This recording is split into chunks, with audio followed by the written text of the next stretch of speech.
started out comparing Lizzo to Roadkill and then absolutely crushed it. Our next guest, he's considered one of the greatest Survivor contestants of all time. He recently quit his job as a professional gambler. What did he want to do? I forgot. But God, I blew that. The next guest is fucking Big Al. I'll think of it when he's up. Yeah, bring it back. Oh my God. Guys, pardon this obnoxious fucking thing. Thanks, Nick. Appreciate it. Look at this fucking crowd. Well. Holy shit.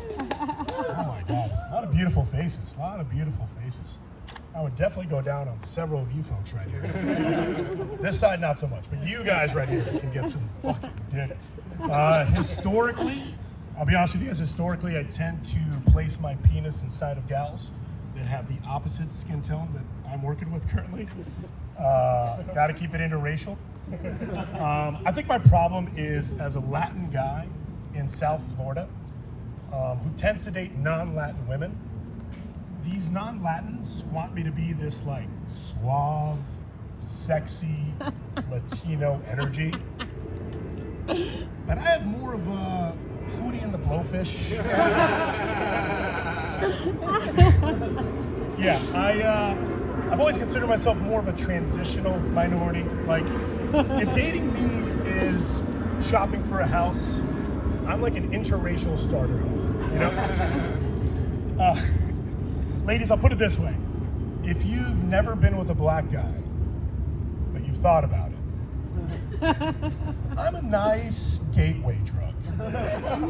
Like, maybe try a little hand stuff with me. Next thing you know, you're wearing some Air Force Ones on a date with DeAndre. I gotta tell you, I love when I see a girl wearing Air Force Ones or Jordan sneakers. It might as well be a neon sign that says, "Hey Albert, I'm open to hooking up with guys your skin tone or darker." I have a niche look, man, I get it. I have a niche look. But for something like, I don't know, 1 in 10 women, I really hit that niche. Like, I just see them, we walk by, we lock eyes, and I can just see in their eyes, I'm like, yes, I am your Pornhub category. And those girls, those are the real heroes. I'll tell you this, you know who else is a hero and a pioneer? My mother, Annie. My mom is a pioneer because she knew her niche. My mom, true story, was getting with the colored folks way back in the 80s. That's why I'm here. My mom was an early adopter, man. She was getting with the darks way before it was cool. Yeah, before it's mainstream like it is today. Because trust me, it is mainstream today. Like, when I was growing up, everyone we looked up to was rich, charming, and handsome. But today, it's all about being black, gay, and trans. Black, gay, and trans, man. That's what it's all about. I bet if you ask a kid in school today, what do you want to be when you grow up? They'd say RuPaul. Top call. Black, gay, and trans, man. It's all about being black, gay, and trans. If you're not black, gay, or trans, you know what you're considered? A bad person. Yeah. Serious, think about it. I mean, white men are privileged. White women are Karens. Hispanics, illegal. Europeans are assholes. Middle Easterners, terrorists. I had to stop, make sure there's none of you in here. Indians, stinky. And Asians, well, I'll stop Asian hate right there, guys. I'll stop right there. Because I'm not really a hateful person, guys. I enjoy jokes. I'll take a moment. I know some people congratulate you guys, but I thank you guys for coming to support stand-up comedy. Like, none of us are professionals. Give it a moment. Thank you guys for being here. I love stand-up comedy. I love it live. Love it in person on Netflix. The other day I was watching some stand-up on Netflix, and I had a tough situation.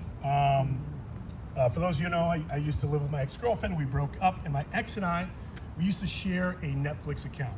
And this Netflix account had two profiles. Had one for Ashley, one for Albert. So I'm logging in to watch some stand-up comedy, and I noticed that her new boyfriend was watching content on my Netflix account.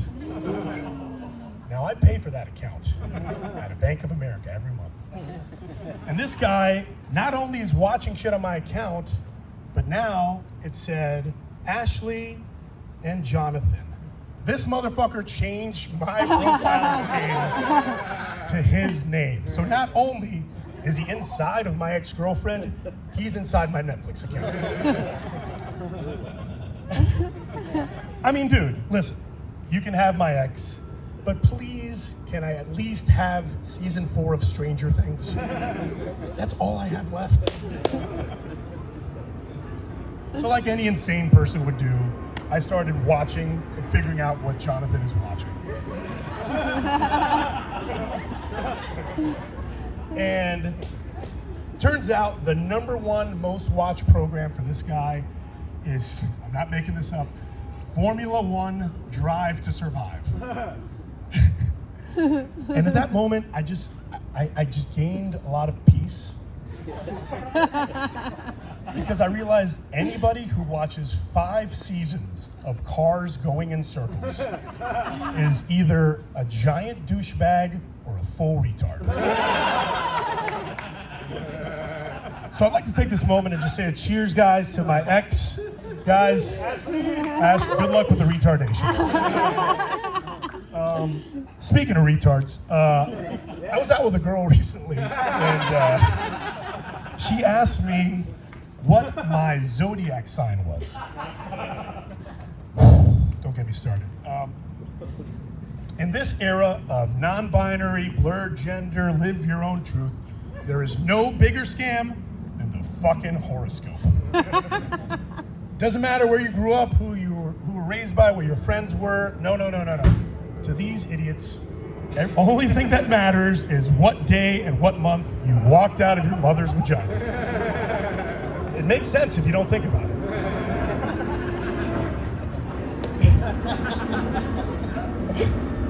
Sorry, I'm just gonna gather myself here. Yeah. Ladies, you know when a friend of yours says, oh my God, a random stranger on the internet sent me a dick pic out of nowhere. That's how we feel when any girl asks us, oh my God, when's your birthday? It's not cool.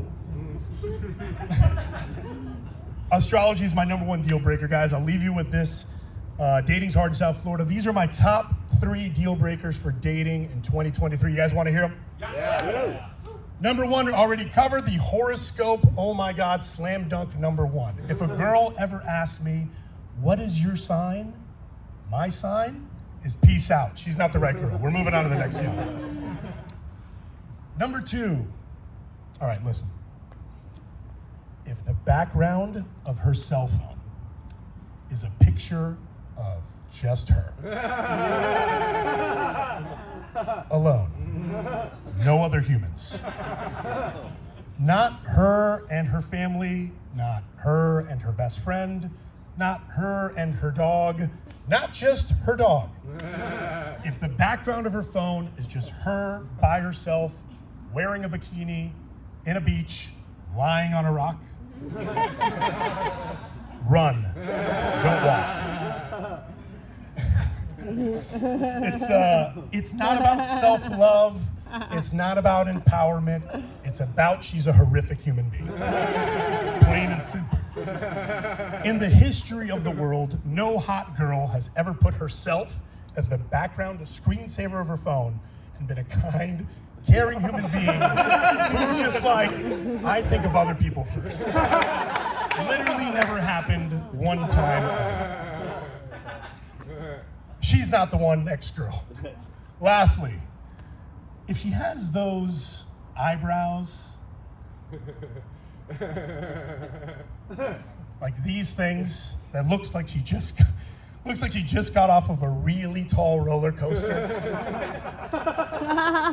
No guy is ever ever attracted to that. No guy wants to hear, oh my gosh, I just got my eyebrows laminated.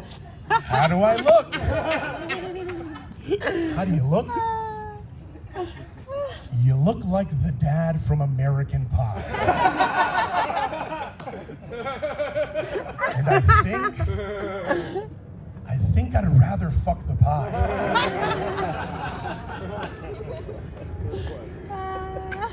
Plus, you probably like Formula One. Classic Scorpio. Thank you guys so much. My name is Alberto.